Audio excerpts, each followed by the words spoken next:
wax nañ ko mooy communiquer pour leeral yu bari waxtaan ak askan bi ñu xam ni ñoom ñoo ñu fi teg et c'est une obligation benn devoir la di leen rendre compte liggéey bi nu mu demee ci mbirum rentrée bi nag ñi ko ñëpp gisee premier conseil interministériel bi gouvernement bi organisé daaw ça portait donc sur la rentrée scolaire ren jii tamit premier ministre organisé ko aussi mu am benn pré-conseil am un conseil aussi interministériel et qui portait sur la rentrée des écoles, donc la rentrée scolaire muy wone simplement importance boo xam ni gouvernement bi jox na ko école jox na ko capital humain ëllëg ak agenda wu 2050 gouvernement bi dafa ne ni duñu jëm mukk duñu réussir transformation su dee réglé wuñu problème mu capital humain moo tax la question de l'école mu nekk question boo xam ni dafa itteel autorité yi wante pour nga xam nit ban progrès la def day xam tamit nga xam lim fi fekk situation bi mu fi fekk abri provisoire école yu màbb environnement scolaire boo xam ne mur amul xale yu jigéen yoo xam ne dañuy dem école amul bloc d'hygiène déficit d'enseignants problème mu décisionnaire yi yooyu la fi fekk ak yeneen mu nekk lu lëndëm pour école te réew amul benn réew bu connaître développement transformation te appuyé wul ci capital humain moo tax gouvernement bi mu am rupture fondamentale te ci diir bu gàtt en moins d'un an dinaa ci dellu si toutes les réalisations yoo xam ne gouvernement bi def na ko d'abord le point précis sur la rentrée globalement rentrée bi alhamdulillah ça s'est bien passé taux de présence su enseignants yi bërki démb tourné autour de 85%. tey ji dépassé nañ ko le 8 taux de présence donc des élèves ci biir école yi tourné autour de 50-60%, entre 50 et 60%, en fonction donc des académies tey ji loolu tamit yéeg na te lancé nañu benn appel aux parents et c'est souvent en milieu rural que le taux bi di faible parce que il y a encore les activités champêtres les travaux champêtres ñu ñaan parents yi ñu libérer xale yi pour ñu mën a dellu seen école donc globalement sur toute l'étendue du territoire avec les efforts coordonnés du gouvernement lépp jaar na yoon naturellement suma collègue wax na ko sànq am na par endroit des difficultés liées aux inondations mooy le cas de Bakel am yenn école yoo xam ni nekkul sax ci biir ndox mais dañu obligé jël sinistre yi dugal leen ci biir école le temps dex yi wàcc ndox bi wàcc ñu mën a reprendre donc de façon ciblée de temps en temps mën nañu différer une rentrée de 2 jours de 3 jours d'une semaine en tenant compte donc de ces circonstances nga dem tamit Diourbel mu am quelques 3 ou 4 sites yu nekkoon dans la même ou dans les mêmes conditions mais globalement tout a bien fonctionné tout est bien parti et bien relancé mais fi ma bëgg mettre l'accent mooy pour le gouvernement c'est vrai c'était le 8 ak le 6 pour les enseignants mais au-delà soo leen suivre bu baax le conseil interministériel c'était plutôt une entrée dans un nouveau système éducatif mu am des décisions majeures yoo xam ni gouvernement bi jël na ko benn bi mooy la nouvelle stratégie pour les infrastructures de l'éducation infrastructure scolaire problème bu rëy bi ñu amoon li gouvernement bi seetlu mooy xale su juddoo fenn village plus muy màgg plus muy sori terroiram day am 3 ans 4 ans ou 6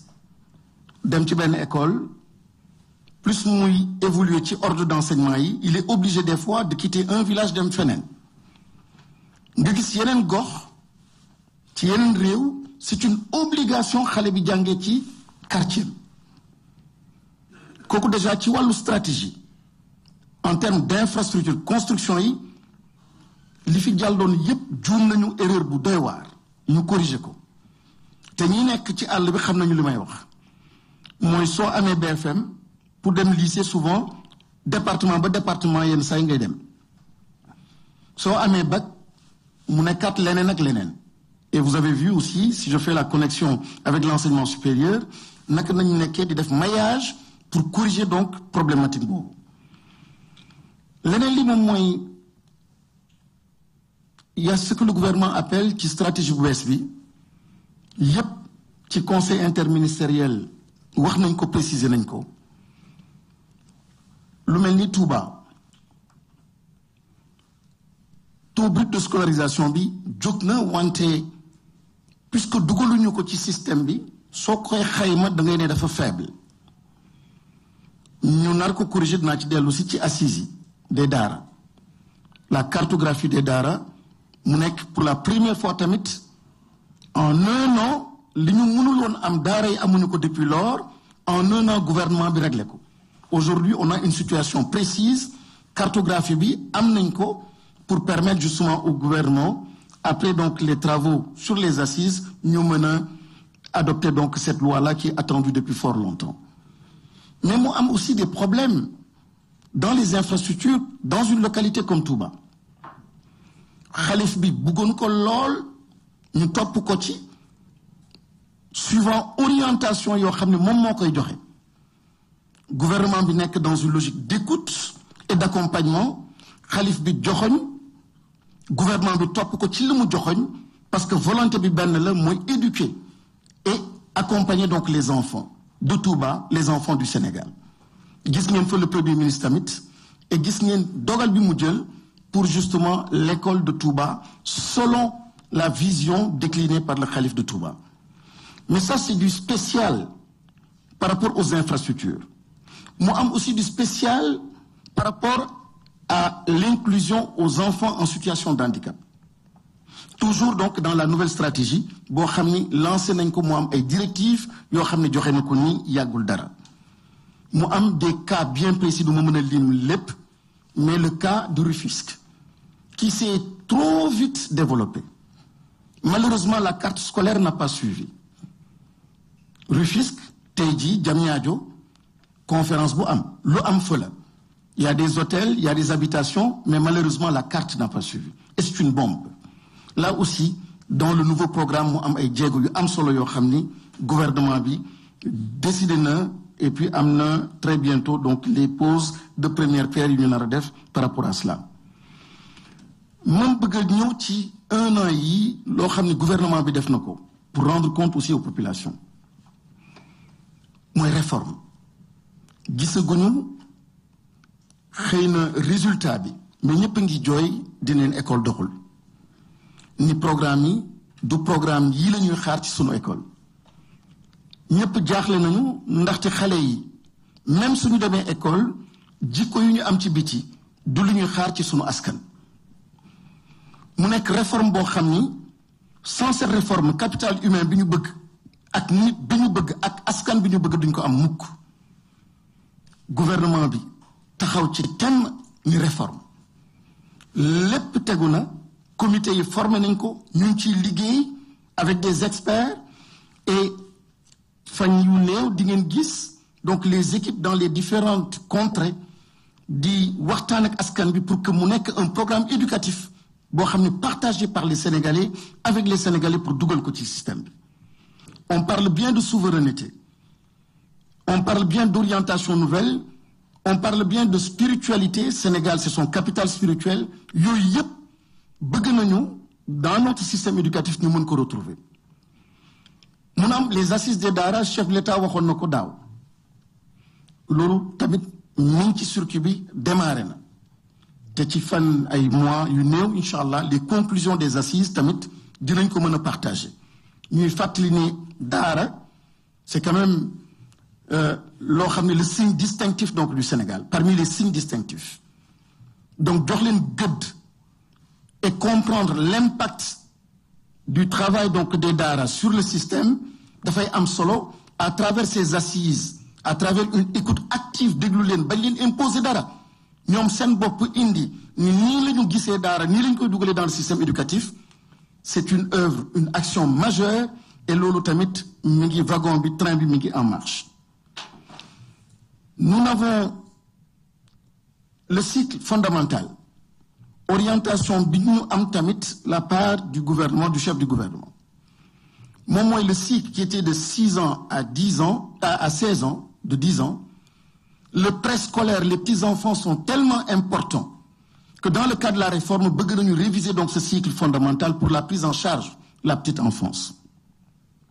Naturellement quand on parle de réforme c'est pas simplement les programmes c'est l'environnement c'est le quantum horaire ce sont les contenus c'est bien d'autres aspects mais xam naa dinañu am yeneen occasion pour ñëw ci. Le MOEPS les langues aujourd'hui en un an am na fi ñu fekkoon fii situation langue yi mais tey jii il y a 8 langues nationales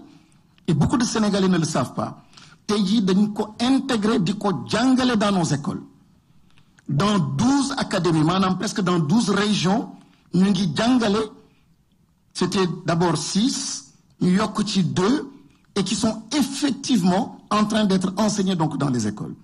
et ça c'était l'une des premières directives et orientations yoo xam ne jot nañ ko recevoir nañ ko donc du gouvernement et les 2 nouvelles langues mooy le Safi et le Balant yoo xam ni ren jii la ñu dugg donc dans le système parce que ku wax souveraineté ku wax moom sa bopp la question des langues devient une question essentielle et fondamentale pour la première fois xale yi la question de l'alimentation scolaire Sénégal musul am une politique nationale de l'alimentation scolaire loolu réglé nañ ko en moins d'1 an nous avons désormais une politique d'alimentation scolaire li ci des mooy la directive aussi issue du conseil interministériel c'est de voter une loi pour l'alimentation scolaire parce que c'est une question de performance de santé et de sécurité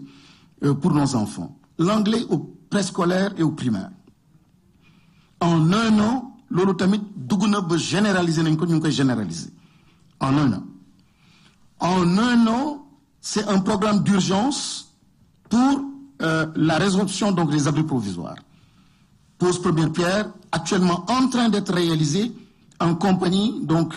de nos frères de l'armée qui sont en train d'accompagner le ministère de l'Éducation nationale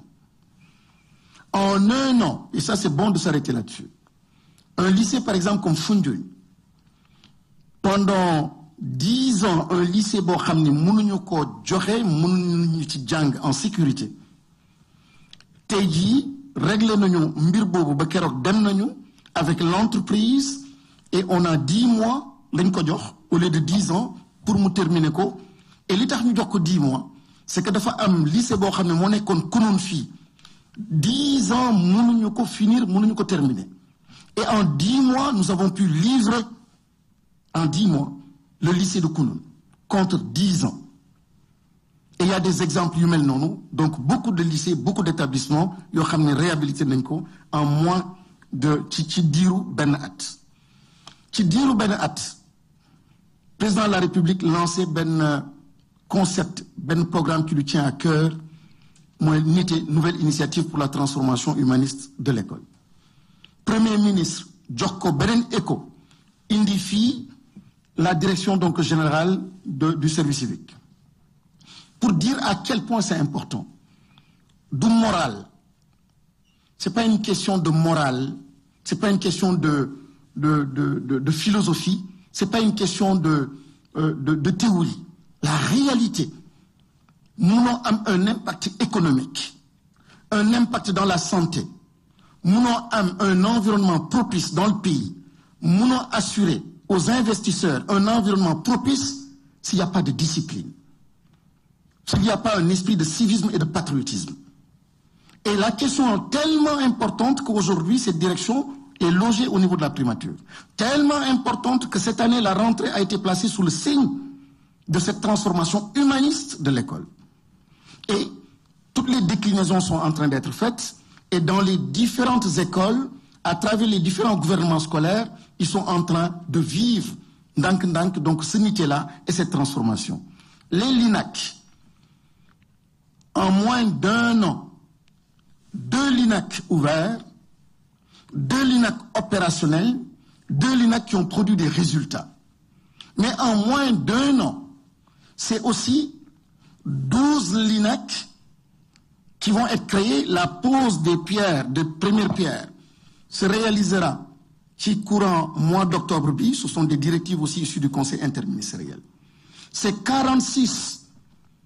CM, collèges, qui vont démarrer, financement bouclé obtenu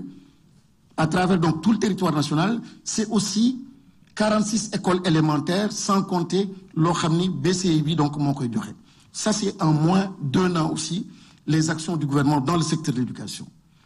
Une des directives importantes pour le président de la République, il le rappelait en conseil des ministres il y a quelques jours, c'était le sport scolaire. Et en 1 an, on a pu réaliser 2 fois ñaari festival donc du sport scolaire. Loo xam ne jeexoon na gëj ngeen dégg xaw ma nu mu daan tudd mooy IASO. Gouvernement bi indiwaat na ko 2 fois am na. Traitement des arriérés pour enseignants yi 5 ans ñoo xam ni seen décision d'avancement. Nomination à des postes de responsabilité fii lañ ko fekk daaw dégg ngeen enseignants yi seen bopp gërëm gouvernement bi. 0 passif kooku sax en moins de 4 mois la ñu liquider lépp li doon traîner pendant 5 ans en 3-4 mois réglé na ko et au moment où on se parle amul benn passif amul dara benn arriéré boo xam ni qui est en souffrance lu dul loo xam ni xëy na d'ici 2-3 jours mooy poste OS yi ñu war a signer pour que ñu déployer donc le personnel sortant dans les écoles. Donc tous les arriérés les arrêtés ont été traités. Donc il n'y a aucune lenteur à ce niveau. En tout cas au niveau en ce qui concerne les enseignants. Am na yeneen aspect, on reviendra là-dessus. Mais là aussi ce sont des performances du gouvernement du Sénégal en moins d'1 an. Ci pacte social bi. Et ça c'est peut-être la bonne nouvelle boo xam ni madame le ministre maa ngi guddal mais dafa am solo ma wax ak nos enseignants, gis naa le G7, les syndicats, qui ont posé le problème donc des décisionnaires et qui ont même parlé d'un octobre rouge. Ma ne ko octobre rouge bi xanaa ñoo gouvernement bi ñoo ci ànd ñun ñëpp célébrer octobre rouge parce que gouvernement bi ci boppam dafa takkoon ay brassard rouge contre li mu fi fekk. Gouvernement bi ci boppam moo doon dénoncer la situation donc de ces décisionnaires. Et en moins d'1 an, lii di traîner depuis presque une décennie. La décision et la directive a été très claire, moi de vider cette affaire-là avant le 1er janvier. Hier, en Conseil des ministres, dans les prochains jours, le décret sera signé pour aller dans le sens de rendre effective donc cette directive-là. Ça, c'est une excellente nouvelle pour tout le pays, pour tous les enseignants. Donc, mën nañu dindi rouge, ñun de démb dindi nañu rouge bi parce que jël nañu décision bi. Mais day baax tamit. Nous avons sans pacte social. Sans pacte social, ce n'est pas entre le gouvernement en réalité et le monde du syndicat. C'est un pacte, je dirais même national. Nous manquons avec beaucoup de lucidité, beaucoup de générosité pour dépasser donc une situation. Quand je prends l'exemple du ministère de l'Éducation nationale, on nous a brutalement coupé loo xam ni moo doon en fait ce qui faisait la singularité de notre système mooy les langues nationales, le MOEPS. Un programme qui était entièrement financé par l'USAID. Puisqu'il y a un nouvel ordre mondial, tout d'un coup, ce système éducatif qui dépendait par la faute donc de l'IFINECON, et aujourd'hui donc, il faut changer, il faut trouver une situation nouvelle. Mais on a trouvé, le gouvernement, régler les questions yoyu, trouver donc les moyens dans un contexte extrêmement difficile pour accompagner donc l'école et accompagner en fait surtout le MOEPS. Je termine avec la politique nationale d'inclusion. Sénégal musu ko am une politique nationale d'inclusion. C'est la première fois que nous avons une politique nationale d'inclusion et demander aux compatriotes en situation de handicap, c'était une demande depuis des années à Mounioukouon. V3, l'élémentaire n'a jamais été connecté. La question de la gouvernance n'a jamais été réglée. Surtout tout ce qui était élémentaire, amul aucun moyen en temps réel une gouvernance donc du système. Désormais, en un an aussi, le gouvernement a permis à tout le système éducatif d'être sur plateforme, donc une plateforme numérique, et qui permet à l'enseignant, qui permet aux parents, qui permet à l'élève, qui permet à tous les acteurs de pouvoir participer à l'effort d'éducation. L'interdiction du téléphone, qui entre dans le cadre de la